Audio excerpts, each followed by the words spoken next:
Assalamu alaikum wa rahmatullahi wa barakatuhu. Ko salminde e juurade e arde addandema allowal ma biyetengal attahiyatu ngal. An julɗo juulowo debbo e gorko poti e maggal goto kala e poti wawde ngal janggal ngal huño ngal wawa ngal windude e janguidugal e janguinde ngal.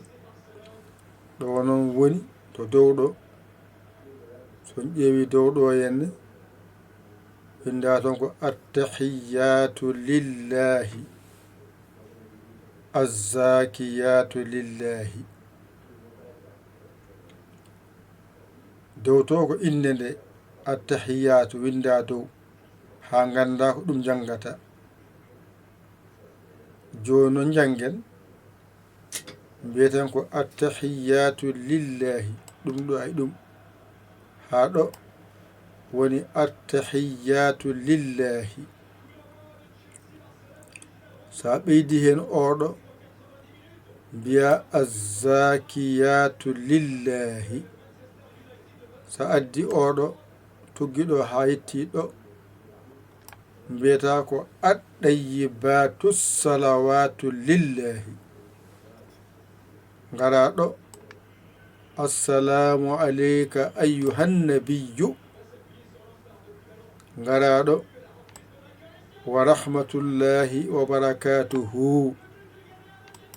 Ngara ɗo assalamu alayna wa ala ibadillahi salihina. Ngara ɗo ashhadu an la ilaha illa allahu wahdahu la sharika lahu.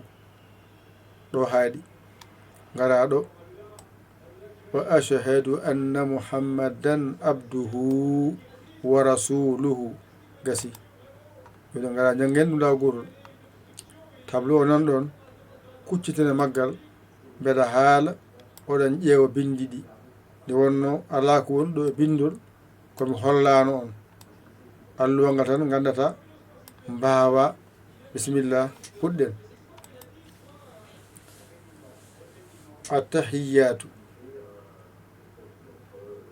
jangen attahiyatu lillahi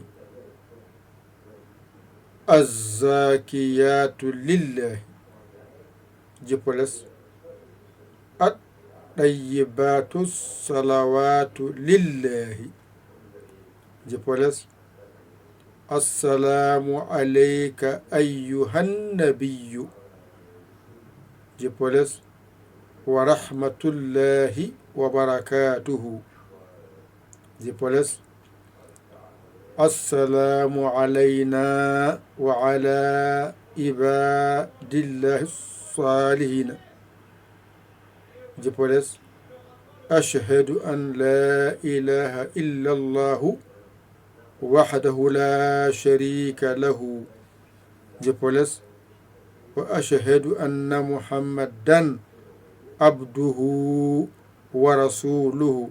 Kasi ɗum ɗo mbañitoɗa janga ɗum ɗiggina ɗum mbawa ɗum janginde goɗɗo. Jangen